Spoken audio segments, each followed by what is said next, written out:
और अब तो सुनने को आ रहा है कि मुझे ही चलता करने का इंतजाम कर लिया गया है।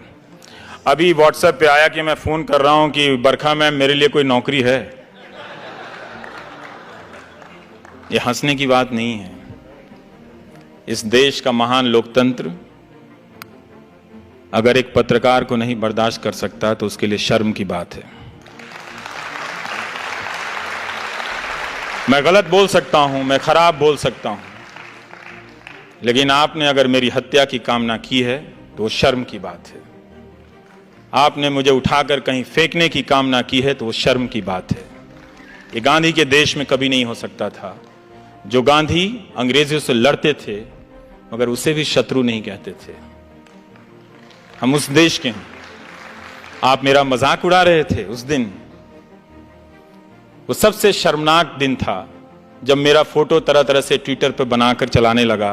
किसी ने टीका लगा दिया, किसी ने गेरुआ लगा दिया। मैं पहनता हूं भाई गेरुआ, तुम पहनाओगे तो थोड़ी पहनूंगा। मैं पहनता हूं, लाखों लोग पहनते हैं गेरुआ इस देश में। क्या आप वो भी एक दिन टीवी चैनल से तय होगा कि सबको गेरुआ पहनना होगा? वो तो हम पहनते हैं अपने अपने पूजाओं में। और ये मजाक चल रहा था तो मैं यही सोच रहा था कि क्या एक अदना सा पत्रकार इतना महत्वपूर्ण हो गया कि उसे विस्थापित करने के लिए हुकूमत इतनी चालें चलेंगी? और क्या हम नहीं जानते कि कॉरपोरेट में टेक ओवर कैसे होता है? आपने दुनिया का इतिहास नहीं पढ़ा? और क्या आप हमेशा ये होता रहा है इसीलिए होते रहने देंगे? होते रहने दीजिए। आपको लगता है कि आपको फर्क नहीं पड़ेगा, फर्क आप ही को पड़ेगा। फर्क आप ही को पड़ेगा जब आपकी आवाज पहुंचने के हर रास्ते बंद कर दिए जाएंगे। जवाहरलाल नेहरू ने अमृत बाजार पत्रिका के संपादक को लिखा था कि अखबार आलोचना नहीं करेंगे तो कौन करेगा। मैं यहां इस हॉल में आ रहा था तो किसी ने उसका टेक्स्ट मुझे व्हाट्सएप किया था कि अखबार अगर आलोचना नहीं करेंगे तो सरकार की आलोचना कौन करेगा। सरकार की आलोचना करने पे बधाई मिलनी चाहिए। यह इसलिए महत्वपूर्ण है क्योंकि बाकी लोग नहीं करते हैं।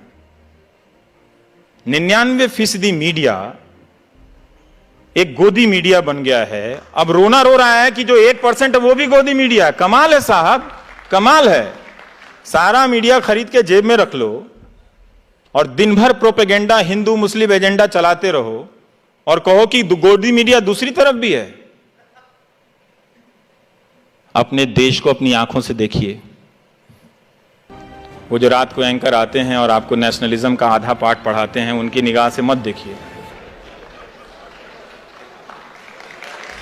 वो आपको इस देश की हकीकत से काट कर ले जा रहे हैं, एक ऐसे देश की दुनिया में जो है ही नहीं। हमारा मुल्क सबसे खूबसूरत मुल्कों में से एक है। कॉरपोरेट हमारा बड़ा कमाल का है। उसने पहले मीडिया को नेताओं के यहां पहुंचाया, नेताओं ने मीडिया को अपने पास रख लिया।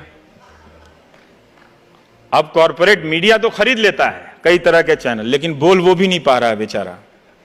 जीएसटी से परेशान है, उसका धंधा चौपट है, बैंकों के खून निकल रहे हैं, बह रहे हैं, वो घाटे में दबे जा रहे हैं, मरे जा रहे हैं, कोई बोल नहीं रहा है।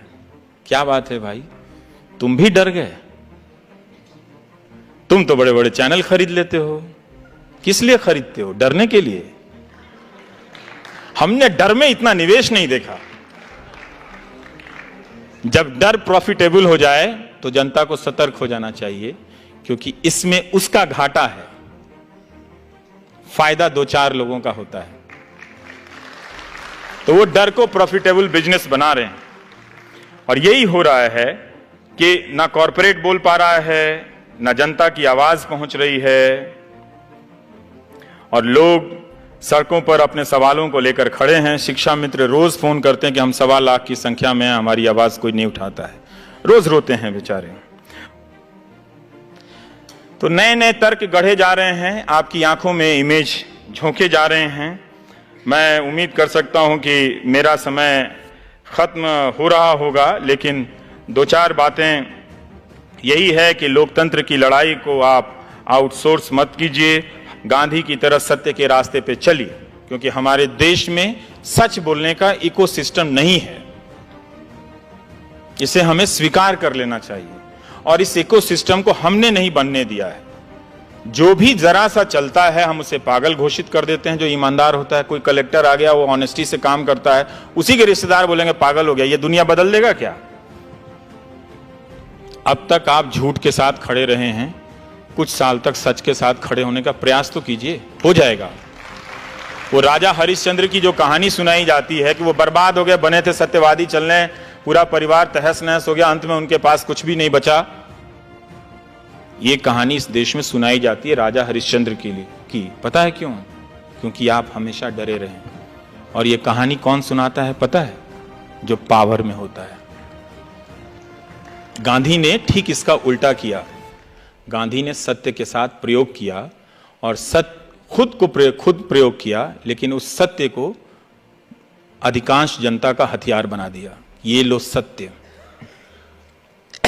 आज सीबीआई और जेल के डर से हमारा अपोजिशन भी नहीं बोलता, और गांधी ने उस सत्य के दम पे लाखों लोगों को, अंग्रेजों की जो डर का सबसे बड़ा कारखाना था, अंग्रेजों का फैक्ट्री थी डर की, जेल, उसमें ले आकर भर दिया। गांधी ने कहा अपने भीतर जेल जाओ और अपने भीतर के डर से आजाद हो जाओ।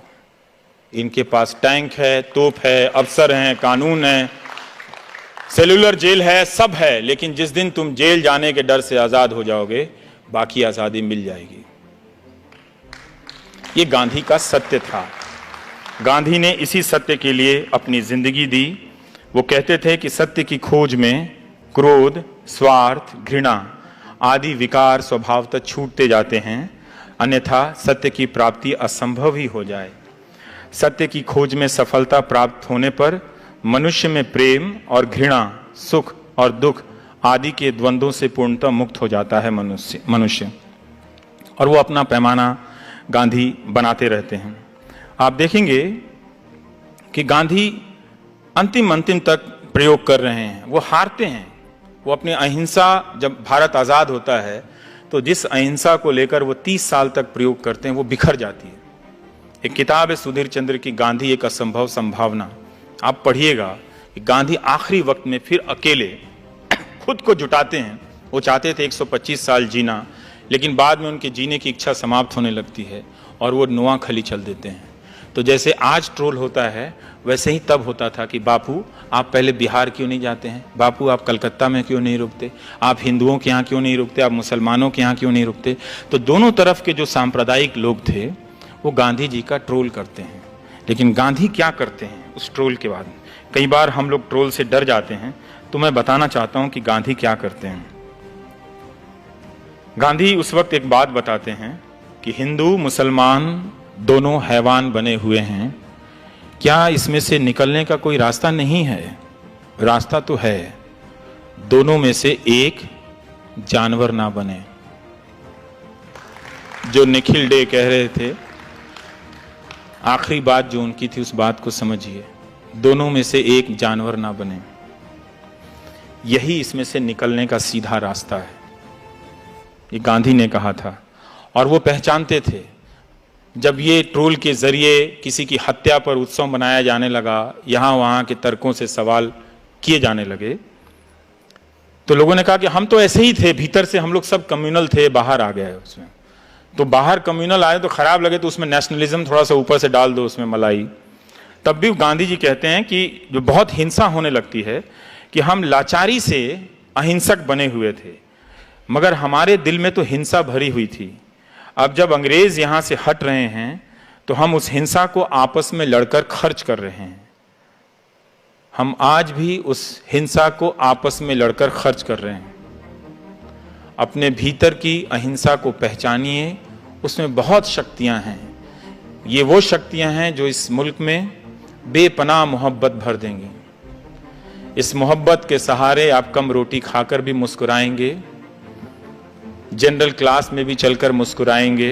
ये मोहब्बत नहीं रहेगी तो बुलेट ट्रेन में भी आप डरे रहेंगे कि कोई मुहर्रम या विसर्जन के समय पत्थर तो नहीं फेंक देगा।